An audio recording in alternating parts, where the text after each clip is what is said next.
Hello friends, good afternoon. আপনারা সবাই কেমন আছেন? আশা করি আপনারা সবাই সুস্থ আছেন, ভালো আছেন। আজকের লাঞ্চ নিয়ে চলে এসেছি।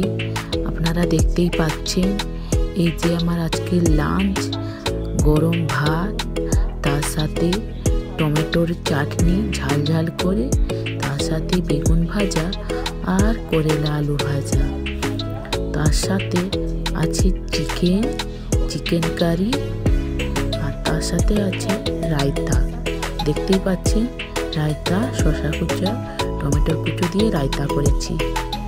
আর তার সাথে বাঙালির সবচেয়ে প্রিয় হচ্ছে, দেখতেই পাচ্ছেন, পাঁপড়। আপনারা কি ভাতের সাথে পাঁপড় খান? প্লিজ একটু কমেন্ট করে বলবেন। যদি ভিডিওটি ভালো লাগে তাহলে please like, comment and subscribe করে দেবেন, ঠিক আছে? আজকের এই মেনুটি কেমন লাগলো প্লিজ একটু কমেন্ট করে বলবেন। ধন্যবাদ।